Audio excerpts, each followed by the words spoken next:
सिल्वा ने लिखा है, ठीक है। वापसी सिल्वा पाकिस्तानी लिटरेचर में बहुत अहमियत की हामिल है, स्पेशली इन इंग्लिश लिटरेचर। तो ये इसके पस मंज़र कुछ इस तरह है कि इसको 3 पार्ट में तकसीम किया गया है। पहला पार्ट हम यहाँ पे डिस्कस करेंगे पार्टीशन का है, ठीक है, कि कैसे पाकिस्तान अलग हुआ हिंदुस्तान से, और हिंदुस्तान से पाकिस्तान के अलग होने के प्रोसेस को वापसी सिल्वा ने कैसे लिखा है, और उसमें उन्होंने स्पेशली फेमिनिज्म का बड़ा रोल प्ले किया है हर कैरेक्टर की शक्ल में, स्पेशली फीमेल कैरेक्टर्स की शक्ल में फेमिनिज्म को बड़ा उसने पोर्ट्रेट किया है। तो पहला पार्ट हमारा होगा पार्टीशन का। ऑब्वियसली हिस्ट्री बेस्ड बातें हैं इसमें, तो थोड़ा सा बोरिंग है, बट ये पार्ट है। सेकंड जो पार्ट है वो बड़ा उसने डिस्कस किया है। इसमें एक मेजर कैरेक्टर है जिनका नाम है जैतून। जैतून के बारे में इसने सारा बताया कि जैतून जो है उस सेकंड पोर्शन में कहाँ से आई और कैसे उस कासिम को मिली, और कासिम ने उनको पाकिस्तान में लेके आके कैसे सेटल किया। Basically second portion is all about the जैतून, that what was Zaitoon and how she came here and how she settled down in Pakistan because she was from India and so इसलिए ये portion भी थोड़ा सा bit difficult आपको लगेगा क्योंकि इसमें कहानी की तरह की कोई बातें नहीं है। उसका सारा कुछ क्या बताया गया है, बैकग्राउंड बताया गया है, उसकी अर्ली लाइफ बताई गई है। एंड थर्ड जो पोर्शन है वो काफ़ी इंटरेस्टिंग है, और काफ़ी इंटरेस्टिंग इस तरह है कि एज ए बिग रीडर आपको वो इंटरेस्टिंग लगेगा, लेकिन उसमें दर्दनाक चीज़ें बताई गई हैं, ठीक है। थर्ड पोर्शन में उसका जो आप टाइटल देख सकते हैं वो है इलोपमेंट ऑफ जैतून। जैतून कैसे एक शादीशुदा लाइफ से भागती है, कैसे उसको सफरिंग होती है, कैसे उस सिस्टम की बगावत करती है, एक वो सिस्टम जिस सिस्टम में उसने खुद को खुद झोंका।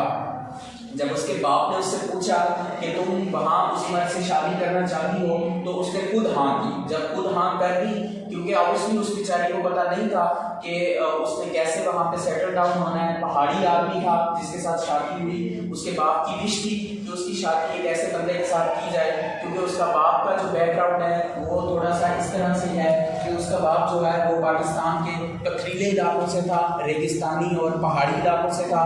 तो वो चाहता था कि मेरी बेटी, वो उसका एक अपना हर बंदे का एक माइंड सेट होता है। उसके बाप का जो था माइंड सेट ये था कि ये जो पथरीले आदमी होते हैं या जो पहाड़ों में रहते हैं आदमी, ये स्ट्रगल ज़्यादा करते हैं और इनका स्टामिना भी ज़्यादा होता है, और ये चीज़ों को बर्दाश्त करने की इनकी कुव्वत ज़्यादा होती है, ठीक है। तो वो ये चाहता था कि जैसे मैं खुद हूँ, बट वो चाहता था कि मेरी बेटी खुशहाल रहे।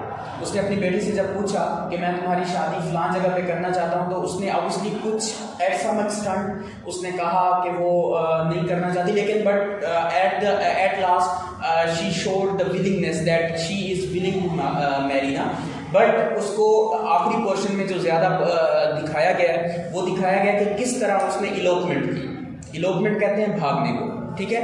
उसने अपनी जैसे ये कहते हैं कि वो बेसिकली ये इलोपमेंट ज़्यादातर यूज़ किया जाता है लड़कियों के लिए, स्पेशली उन लड़कियों के लिए जो अपनी या वैसे इलोपमेंट का मतलब अखराज भी होता है, निकलना भी होता है, but in the terms of feminism इसको ज़्यादातर डिस्कस किया जाता है लड़कियों के लिए। लड़कियों के घर से भागने को भी इलोपमेंट कहते हैं, शादी से भागने को भी इलोपमेंट कहते हैं, या फिर बाज़ कुछ ऐसे फेमिनिज्म में टॉपिक्स होते हैं जिसमें इसको ज़्यादा डिस्कस किया जाता है।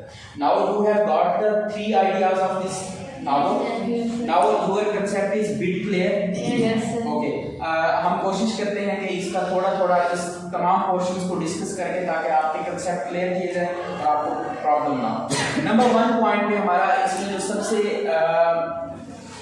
मेन कैरेक्टर है वो है कासिम, ठीक है। कासिम का जो फैमिली बैकग्राउंड था वो कुछ इस तरह से था कि न्याजी साहब आप दरवाजा बंद करें। वो कुछ इस तरह से था कि कासिम की जो फैमिली थी पार्टीशन में मारी गई, ठीक है। जब पार्टीशन हुई, पाकिस्तान इंडिया की पार्टीशन हुई, तो उसकी फैमिली सारी मारी गई, उसके बहन भाई सब कुछ, ईच एंड एवरीथिंग उसका खत्म हो गया बेचारे का। मेजर पोर्शन जो था उसकी फैमिली का वो क्या हो गया, खत्म हो गया।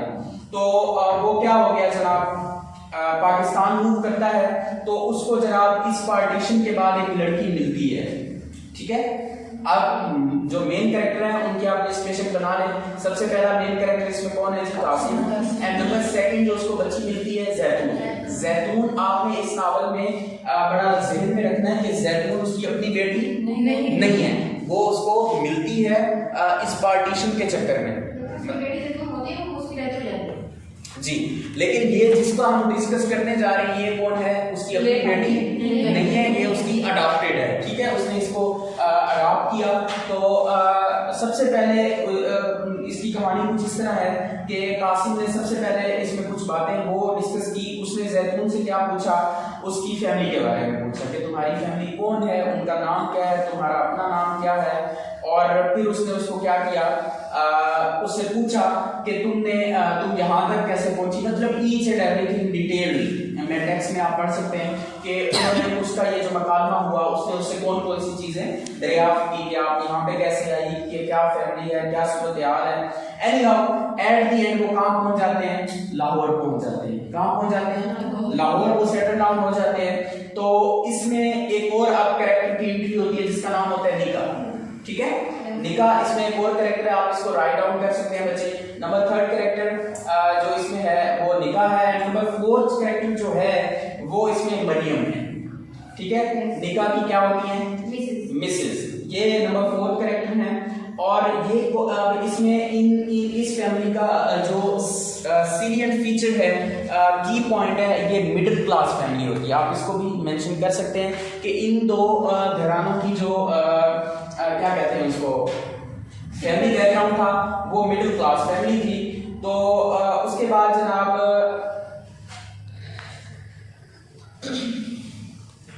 हाँ जी, इसमें क्या दिखाया गया, नेक्स्ट पॉइंट में हमने ये देखा कि जो कासिम है वो क्या दिखाया गया नावल में, एक अच्छा बाप दिखाया गया। किसके लिए, जैतून के लिए। उसको लविंग है, केयरिंग है, अफेक्शनेट है। और उसके साथ साथ अब जो निका है और निका की जो मिसेज है मरियम, आप देखिएगा एक बच्ची की परवरिश जब होती है तो उसको, ऑब्वियसली आप सब फीमेल हैं तो आपको भी पता होगा कि एक बेटे की परवरिश और एक बेटी की परवरिश में कितना फर्क होता है, ठीक है। और इसलिए बेटी जो होती है वो माँ बाप से, स्पेशली माँ से ज्यादा क्या होती है, अटैच भी होती है, अफेक्शनेट भी होती है। और स्पेशली चाहे बेटी जिस टर्म में भी हो, चाहे बड़ी हो छोटी हो, वो पूरे घर का प्यार क्या करती है, समेटती है। इसीलिए कहा जाता है कि, और उनकी उसमें काफी सारे फीचर्स हो सकते हैं कि बेटियां पराई होती हैं, पराया माल है, मतलब मुख्तलिफ टर्म्स हम यूज करते हैं। अब आपने देखना है, अब मैं आपको फिर बार बार कोशिश करूंगा कि इसी डिस्कशन में आपके तकरीबन जो सारे कंसेप्ट है वो क्लियर हो जाए। अब आपने देखना है यहाँ पे राइटर फेमिनिज्म को कैसे पोर्ट्रे कर रहा है, पोर्ट्रे हो रहा है या नहीं हो रहा, कि और लेडीज के जो फेमिनिज्म की टर्म में जो उनके राइट्स है वो अब वेरी अर्ली उसने बयान करने शुरू कर दिए। नंबर 1 राइट कैसे मिला फीमेल को, कि एक मैन ने उसको अडॉप्ट किया। इससे बड़ा राइट क्या हो सकता है एक फीमेल के लिए, वो फीमेल ही थी ना, चाहे वो बच्ची थी, बट वो है तो female. Universal truth is that चाहे वो बच्ची थी वो है फीमेल, ठीक है। बड़े होके उसने औरत बना या जो भी है, but on the some extent on the universal truth you can say that she was female. Obviously she was या शी इज फीमेल। तो अब इसमें उसको देखिएगा मरियम के थ्रू भी प्यार मिल रहा है और उसके बाप के थ्रू भी क्या मिल रहा है, प्यार मिल रहा है। सर मेरा एक क्वेश्चन है सर, ये मरियम वगैरह की फैमिली और कासिम वगैरह की फैमिली के दो मुख्तलिफ घराने थे।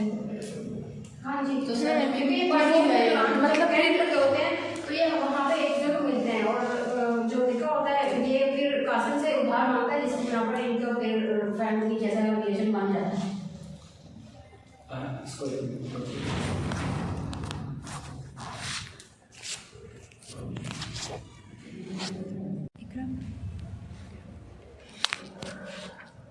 निका उसकी जी, अब वो क्या होते हैं जी, एक जगह पे अब सेटल डाउन हो गए हैं, इकट्ठे रह रहे हैं वो, और उसके बाद जो है वो जैतून जो है नेक्स्ट पोर्शन जो हम देखेंगे उसमें क्या होता है जी, वो मैंने आपको बताया कि कासिम भी उसकी केयर करता है और मरियम भी उसकी क्या करती है, केयर करती है। औरत को जो है सॉरी फीमेल को जो है दोनों तरफ से प्यार मिल रहा है। अब क्या होता है नेक्स्ट पार्ट में जो हम डिस्कस करेंगे वो क्या होता है, कासिम क्या करता है, एक बिजनेस सेटल करता है लाहौर के अंदर, ठीक है। कासिम अपना बिजनेस सेटल करता है और उसके बाद जो है ऑब्वियसली मैंने आपको शुरू में बताया कि कासिम का ताल्लुक जो था वो कहाँ से था, पहाड़ी इलाके से था, पक्के इलाके का बंदा था। तो वो हमेशा क्या करता था, अपने इलाके को क्या करता था, मिस करता था, वो चाहता था कि कभी भी मैं ये सब कुछ छोड़ के क्या करूं, वापस चला जाऊं, वहां शिफ्ट हो जाऊं। वो मैंने आपको वेरी अर्ली बताया कि उसके जो पॉइंट सेट थे, जो माइंड सेट था, वो क्यों ऐसा था। वो ये समझता था कि पहाड़ी जो लोग होते हैं ज़्यादा स्ट्रॉन्ग होते हैं, वो चीज़ों को अडॉप्ट करना चाहते हैं, चीज़ों को एब्जॉर्ब करना चाहते हैं, उनका मॉरल स्पिरिट ज़्यादा होता है। तो एक्सेट्रा और भी इसमें पॉइंट ऐड हो सकते हैं। वो इसलिए उसको हमेशा क्या होता था, उसको क्या करता था, मिस करता था। और अब सबसे जो मेन पॉइंट मैं आपको लिखवा रहा हूँ वो ये आपने लिखना है कि उसकी अपनी जो ख्वाहिश थी, किसकी, कासिम की, वो ये ख्वाहिश थी कि जैतून जो है पहाड़ी आदमी से शादी करे। ठीक है, ये उसकी अपनी एक विश थी। इसको आप बेशक बोल्ड करके लिख सकते हैं। अब ये देखिएगा in the terms of women rights. अब देखें एक तरफ से वुमेन्स राइट क्या हो रहे हैं, वायलेट हो रहे हैं ना। अब देखें एक बाप और एक फीमेल, एक मरियम की शक्ल में उसे प्यार मिल रहा है, एक बाप की शक्ल में प्यार मिल रहा है। वेरी अर्ली उसको उसके राइट्स मिल रहे हैं। और एट दिस पार्ट दूसरे ही मंजर में हम क्या देखते हैं कि उसका बाप क्या विश कर रहा है कि उसकी शादी कहाँ पे हो, विश कर रहा है, और वो ऐसा कर भी जाता है। तो यहाँ पे आप देखें क्या है, फेमिनिज्म है या है ना। फेमिनिज्म का सबसे बड़ा एस्पेक्ट है कि औरत को विल ही नहीं है, कि उसकी आज़ादी ही नहीं है कि वो शादी कर सकती है या नहीं कर सकती। ऑब्वियसली वो एक अलग चीज़ है कि उससे बाद में पूछा गया या नहीं पूछा गया, बट उसके बाप का जो माइंड सेट बन गया वो तो बन गया ना। और वो उसने उसको इन द नावल बड़ा हाईलाइट किया, और उसने उसको विश के तौर पे कहा कि ही विश दैट उसकी जो बच्ची है उसकी शादी कहाँ पे हो, पहाड़ी आदमी के साथ।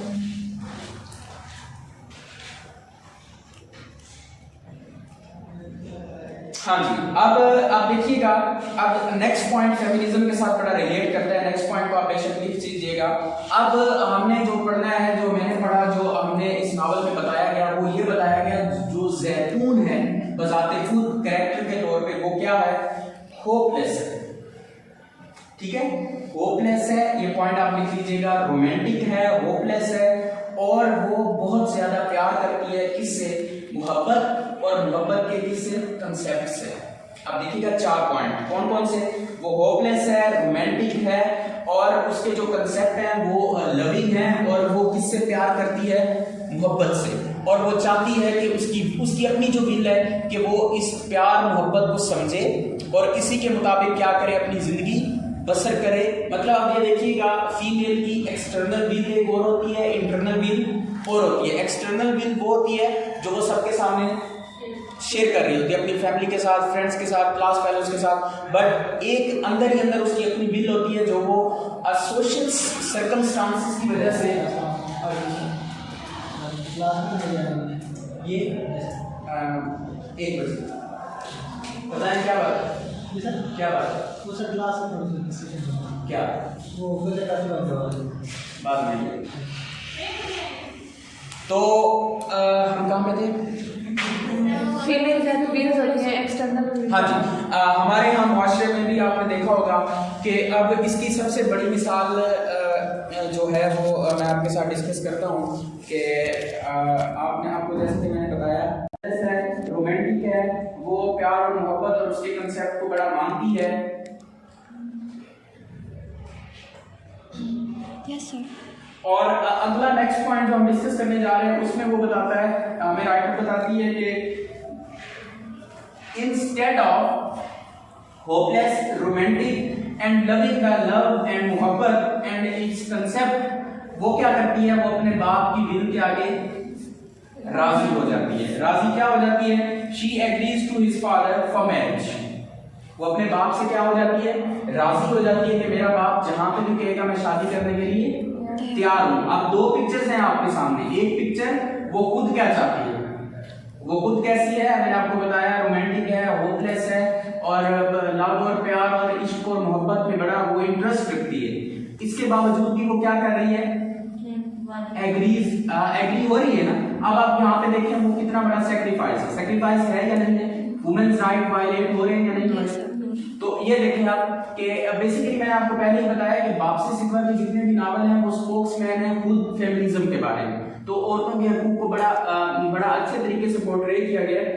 तो अब देखिए एक तरफ वो बेचारी उसके कंसेप्ट क्या है और दूसरी तरफ due to social circumstances, due to family understanding, या फिर आप इसको ऐसे कह सकते हैं कि अब देखिए बच्ची जो होती है वो बाज़ औक़ात बेटा जो होता है वो फैमिली से क्या कर जाता है, बागी हो भी जाता है, घर से भाग जाता है, या फिर माँ बाप को छोड़ देता है, या फिर घर आना जाना बंद कर देता है, सोशल सर्कल्स बंद कर देता है। But at the other hand बेटी जो होती है वो ऐसा नहीं करती। क्यों नहीं करती? उसको हमारा समाज, हमारा इस्लाम, हमारी सोशल बाउंड्रीज अलाउ नहीं करती। और हम इन सारी चीज़ों को क्या करते हैं, हमारी सोसाइटी, हमारा माशरा या हमारे जो भी इंडस्ट्री जो चीज़ें हमने देखी कि वो उस औरत की इन बेबसियों का या इन सारी चीज़ों का, या तो आप कह सकते हैं हमारा सोसाइटी जो है उसका फ़ायदा उठाती है कि औरत को इस्लाम के अंदर जो 4 दीवारी की कैद है, या जो भी इस्लाम के राइट्स हैं, या जो भी कोई और मजहब है उसके अंदर जो औरत के राइट्स हैं, उनको देखते हुए हम औरत के साथ क्या कर जाते हैं, उनके रूल्स क्या हो जाते हैं, वायलेट हो जाते हैं, उनके जो राइट्स हैं वो वायलेट हो जाते हैं। तो अब देखिएगा 2 चीजें यहाँ पे बड़ी, मैं इसलिए बार बार पॉइंट आपको बताने की कोशिश कर रहा हूँ कि अगर फेमिनिज्म का ये टॉपिक आपके पेपर में आता है तो आपको एटलीस्ट हर मोड के ऊपर ये जो मैं बातें बता रहा हूँ, आप इन्हीं कोई हेडिंग दे के आप अपना सवाल मोल्ड कर सकते हैं कि कैसे उसकी विल को कुर्बान किया गया, कैसे उसकी इवन के कंसेप्ट ऑफ लव के ऊपर तलवार चलाई गई और उसको उससे पूछा गया और उससे कहा गया कि तुमने यहाँ पे शादी करनी है, और फाइनली वो क्या करती है, मान जाती है।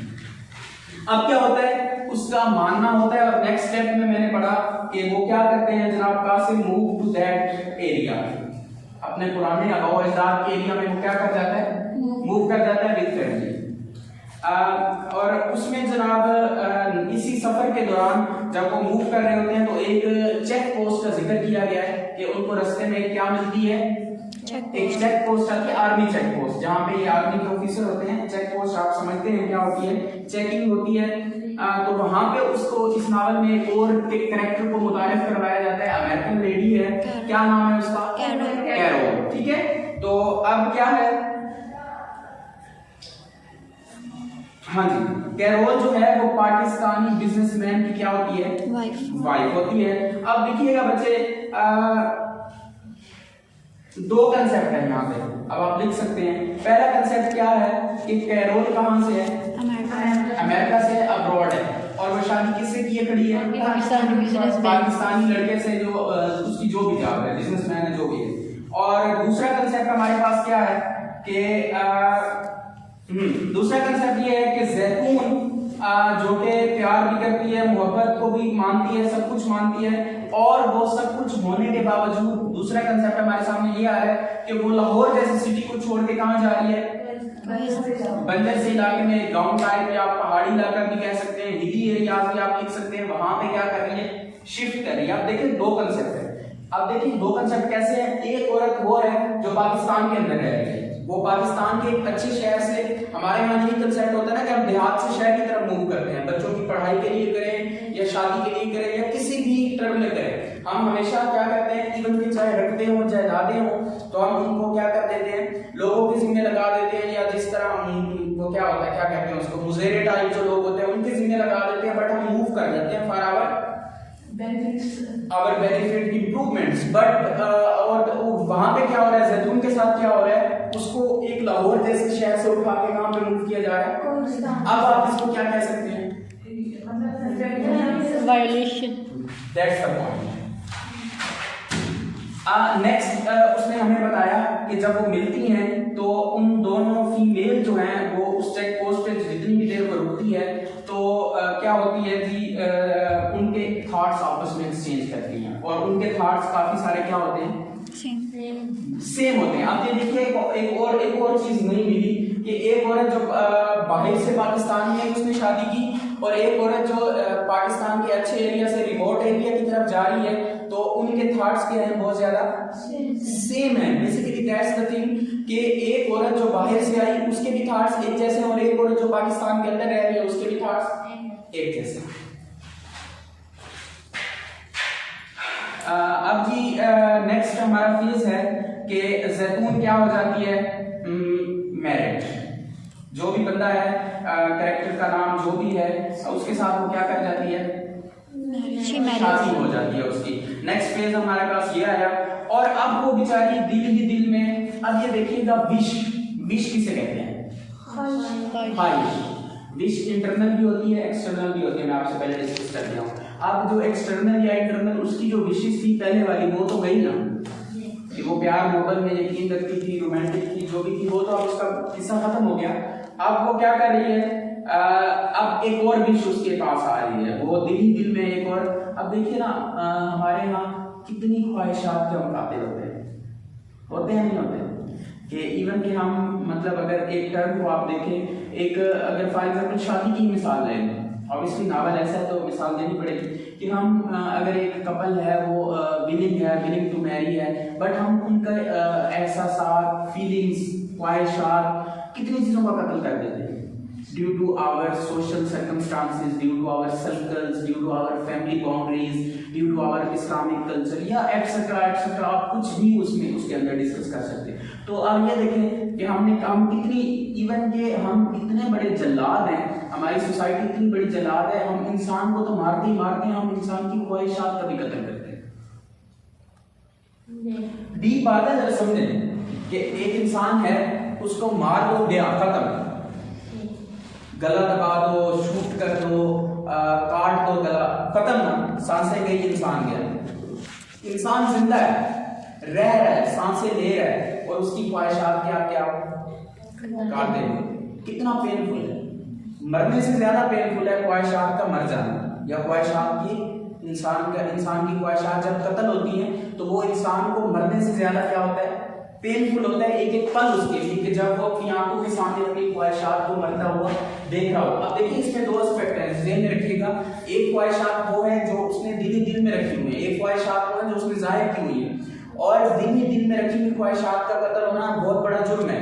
लेकिन जो ख्वाहिशात उसने एक्सटेंड कर दी है, सबको बता दी है, और उसके सामने, आंखों के सामने उसकी ख्वाहिशात का जब गला घोंटा जाता है, तो मैं ये समझता हूँ कि ये that's the worst ever feeling of a man और वुमन, कि उसकी आंखों के सामने ही उसकी ख्वाहिशात का क्या किया जा रहा होता है, कत्ल किया जाता है। ठीक है, अब वो बेचारी विश कर रही है, और नेक्स्ट पॉइंट में वो बताता है एट दी अदर हैंड क्या होता है जनाब, वो बेचारी क्या होती है, सारा का सारा जो वो सोचती है वो उसके बरअक्स होता है। वो सोचती है कि मेरी खुशहाल लाइफ होगी, मेरा हस्बैंड मेरा केयरिंग होगा, और मैं बहुत इंजॉय करूंगी, और मेरी जिंदगी यहाँ पे अच्छी गुजरेगी। मतलब एक लाहौर जैसे सिटी से उठ के गई है, तो ऑब्वियसली उसके कंसेप्ट और ज्यादा क्लियर थे, तो बट उसके साथ ऐसा नहीं होता। वो बेचारी क्या होती है, सफरिंग में आ जाती है। और सबसे बड़ी, अब मैं आपके साथ जो है, अभी मैंने आपको बताया कि इंसान की ख्वाहिशात का जब कत्ल होता है तो इंसान की वो वर्स्ट एवर फीलिंग होती है। अब एक और वर्स्ट से भी आगे की मैं आपको बता रहा हूँ, उसमें आप अब आप पता नहीं इसको जो भी समझें, बट मैं ये समझता हूँ कि ये सबसे ज़्यादा बस ये है कि उसने बड़ी प्यारी लाइन लिखी, और मैंने उसको हाईलाइट करके लिखा है। उसने कहा कि सब कुछ गलत हो रहा था, and even she did not speak. उसके सामने उसकी ख्वाहिशात का कत्ल किया जा रहा था, वो जुल्म की जिंदगी में बसर हो रही थी, उसकी जिंदगी बसर हो रही थी, and even she did not speak. कितना वायलेशन है, ठीक है, कि एक इंसान अपने सामने अपनी ख्वाहिशात का कत्ल हुआ होते देखे और वो चुप रहे, और चुप इसलिए ना रहे कि वो कोई वजह है, मतलब बोलना नहीं चाहती, बट उसको सर्कमस्टांसेस नहीं बोलने देते, उसको हमारी बाउंड्रीज नहीं बोलने देती। अब ये फीमेल के साथ भी ज्यादा होता है, but in at some extent male के साथ भी होता है, but in the congested environment ना, जहाँ पे मतलब बहुत सारी, जैसा कि मैंने उस दिन आपके साथ डिस्कस किया कि जब दादी मरने वाली हो या दादा मरने वाला हो, तो ये सारी चीज़ें बाल बात मेल भी सफ़र करते हैं। ये नहीं सोचना कि वुमेन्स राइटिंग है या वुमेन्स के हकूक़ हैं तो मेल के हकूक़ नहीं है, या वो भी सफ़र नहीं करते। अब वो क्या नाम है उस लड़की का, नाम आसान सा था, हीरा मानी, जानते हो ना, हीरा मानी, ये जो पाकिस्तानी एक्टर है, उसका एक क्लिप है कि मर्द तो बड़ी प्यारी चीज़ है, आप सबने सुना होगा। तो अब अगर आप उसको देख के एक तरफ एक औरत क्या बात कर रही है, मर्द के बारे में बात कर रही है, it means something is there ना। हमारे यहाँ क्या किया जाता है, मर्द को बिल्कुल ही एक मतलब अगर आप उसको कहें कि एक साइड लाइन लगा दिया जाता है कि वो ऐसा इतना इम्पोर्टेंट नहीं है जितना कि वुमेन्स राइट में औरतों के हकूक हैं, ऑब्वियसली मर्द के भी हकूक है। अगर आपने नहीं सुनी तो आप वो वीडियो जरूर सुनिएगा। एक इंटरव्यू में वो बैठी है और वो उसकी लाइन्स यही है कि मर्द तो बड़ी प्यारी चीज है, ठीक है, और वो उसमें ये भी कहती है कि क्या मर्द को दर्द नहीं होता, क्या मर्द को दर्द नहीं होता। वो इसमें ये भी बात करती है कि नहीं तुमने नहीं रोना, तुम मर्द हो, मतलब हमारे यहाँ में क्या शक किया जाता है। सर वो ये भी बात भी करती है कि अगर वो आप उसकी एक सुनते हो ना तो वो आपके आगे से 10 सुनता है। दैट्स द थिंग कि हमारे यहाँ अभी ये देखिए बात बड़ी इंपॉर्टेंट थी तो मेरे जहन में आ गया। रात में देख रहा था कि अब मैंने आपको कहा था ना वेरी अर्ली कि ये आई थिंक सो पहले लेक्चर में या दूसरे लेक्चर में जब हमारी बात हुई आइस कैंडी मैन पे तो उसमें मैंने डिस्कस किया था ये जहेज और ये चीजें थी ना। तो मैंने आपको कहा था ना कि मूवमेंट एक और आने वाली है, अब आ गई है। वो यही मैं बात करने जा रहा हूँ कि मूवमेंट क्या आई है कि आदमी खड़ा है, उसके गले में क्या डाला हुआ है, जंजीरें डाली हुई हैं और क्या लिखा हुआ है, सैलरी 1 लाख। तो औरत एक तरफ खड़ी है। तो दीज आर द थिंग, हम बाज़ औक़ात अपनी सोसाइटी में ऐसी चीजें देखते हैं बट उसको पोर्ट्रे नहीं होती चीजें। अब अगर हम यही रोना रोए पीटे के औरतों के हकूक वायलेट होते हैं तो क्या मर्दों के नहीं होते? होते हैं। So the things are there but उसमें एक्सप्रेशन का डिफरेंस होता है और चीजों का डिफरेंस होता है। एनी हाउ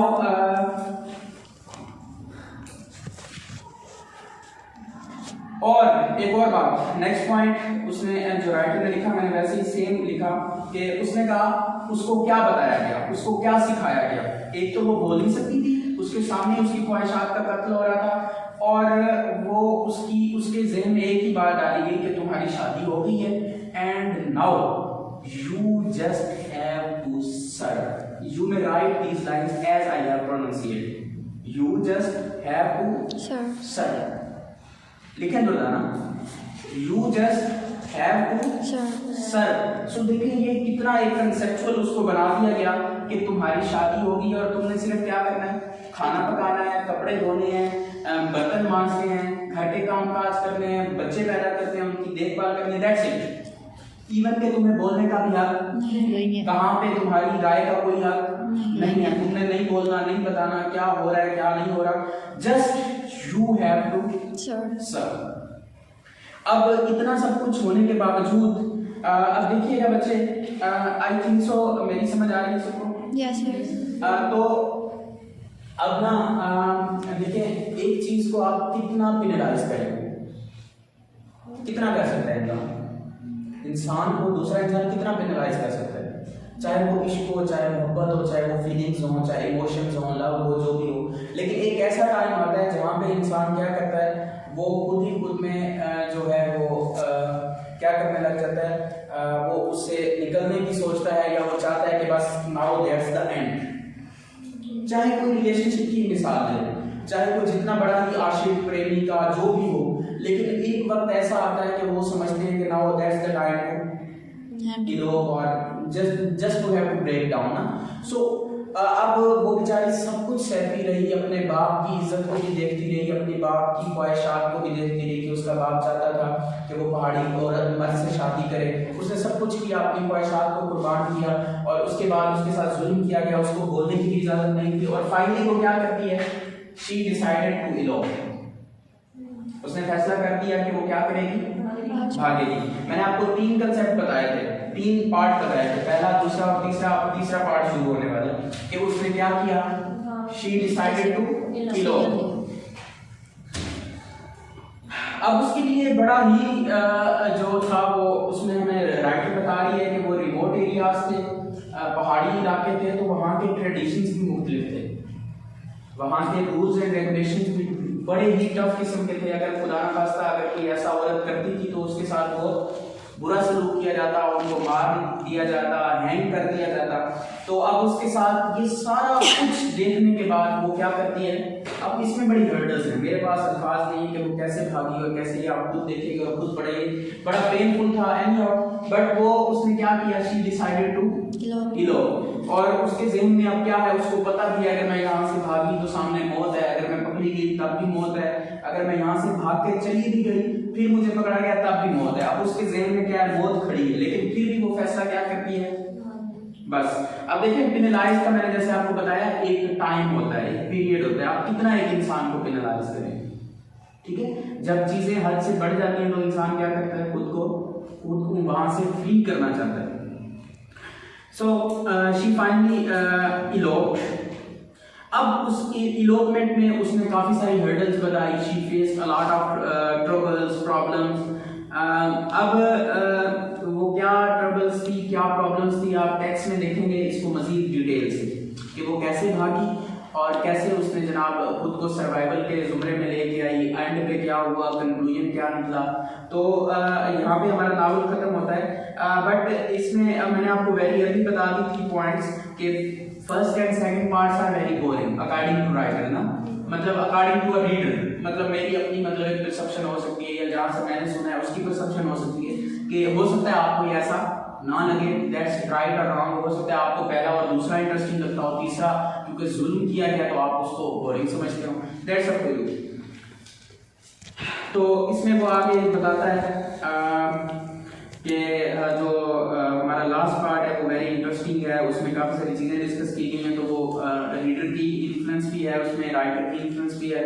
तो आखिर में वो फिर यही चीज़ें बातें करता है कि पाकिस्तानी लिटरेचर में, इंग्लिश लिटरेचर में स्पेशली जो सबसे ज़्यादा किरदार है वो वापसी सिद्वा का है। और वापसी सिद्वा जो है पाकिस्तानी फर्स्ट राइटर थी जिसने एक तो इंग्लिश में कुछ लिखा और फिर इंग्लिश में सबसे पहले फेमिनिज्म के बारे में लिखा। That's the credit and award goes to वापसी सिद्वा।